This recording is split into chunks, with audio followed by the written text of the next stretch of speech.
Video শুরুতে আপনাদেরকে একটি সুখবর দেই। বেশিমতো আমার স্ক্রিনে ইতিমধ্যে সৌদি আরবের একটি কোম্পানি তারা ঘোষণা দিয়ে দিয়েছে তাদের কোম্পানির যত কর্মচারী আছে তারা সপ্তাহে 4 দিন ডিউটি করবে এবং বাকি 3 দিন তাদের ছুটি থাকবে। সরকারের যে নিয়মটি বা যে আইনটি ছিল এটা কার্যকরের ফলে এখন কিন্তু এই কোম্পানিটা আর এই কোম্পানির যে ওনার যে মালিক এই ডিসিশনটা নিয়েছে তারা কিন্তু ইতিমধ্যে প্রশংসায় বাসছে তাদের প্রত্যেকটি নিউজ মিডিয়া এবং সোশ্যাল মিডিয়া।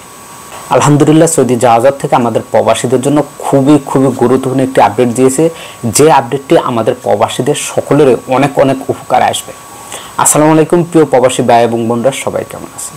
দেখেন, আপনি ছুটি লাগাবেন বা আপনার ছুটি লাগছে না, আপনি খুরুজে যাবেন, খুরুজ লাগছে না, বা আপনার একামার সমস্যা, একামা রেনু হচ্ছে না, বিভিন্ন ধরনের সমস্যাগুলো থাকে যে সমস্যাগুলো জাহাজাত কেন্দ্রিক, এবং সেখানে কিন্তু আপনার মালিককে গিয়ে এই সমস্যাটা সমাধান করতে হয়। কিন্তু অনেক সময় দেখা গেছে আপনার আমার মালিক বা কোম্পানি তারা যাওয়ার জন্য তাদের যে সময়টা সেই সময়টা পাচ্ছে না, যার কারণে জাহাজাত থেকে এই নতুন আপডেটটি দিয়েছে, যেটা আমার স্ক্রিনে এই মুহূর্তে আপনারা দেখতে পাচ্ছেন।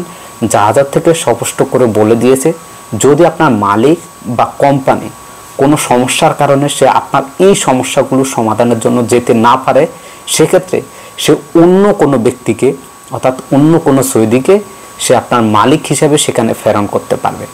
অর্থাৎ এক কথায় যেটা আমি বলতে চাই যে আপনার মালিক যদি না যায় তার পরিবর্তে তার ফ্যামিলির বা অন্য কোনো সৌদি সে আপনার সাথে জাহাজতে গিয়ে সেখানে আপনার এই যে সমস্যা এক্সিট লাগছে না বা রিএন্ট্রি লাগছে না বা আপনার একামা রেনু হচ্ছে না, একামা রেনু করবেন, এই যে সমস্যাগুলো বা একামার অনেক ধরনের সমস্যা হয়ে থাকে, কারো নাম চেঞ্জ করার বা কারো বয়সের অনেক সময় অনেক মিস্টেক হয়ে যায়, যেগুলো চেঞ্জ করার জন্য কিন্তু আপনার মালিককে অবশ্যই যেতে হয়। এখন এই জিনিসটা সহজ করে দিয়েছে, কেননা অনেক প্রবাসী ভাই আছেন যাদের মালিককে বারবার বলার পরে টাকা দেওয়ার পরে আপনার মালিক আপনার কাজগুলো করে দিতে পারছে না, যার জন্য এখন আপনার মালিকটা চাইলে সে যদি না যাইতে চায় সেক্ষেত্রে আরেকজন লোককে তার পরিবর্তে সে পাঠাতে পারবে, এটাই বলা হয়েছে। এবং তারাও সেটা অ্যাপ্রুভ করে, আপনার মালিকের পরিবর্তে যে কেউ যাক তারা সেটা অ্যাপ্রুভ করে দিবে এবং আপনার যে সমস্যাটা সেই সমস্যাটা সমাধান করে দিবে। আশা করি বুঝতে পারছেন। এই ছিল আজকের ছোট্ট একটি ভিডিও, আর ভিডিওটি অবশ্যই বেশি করে শেয়ার করবেন যাতে করে সকল প্রবাসী ভাইরা জানতে পারে।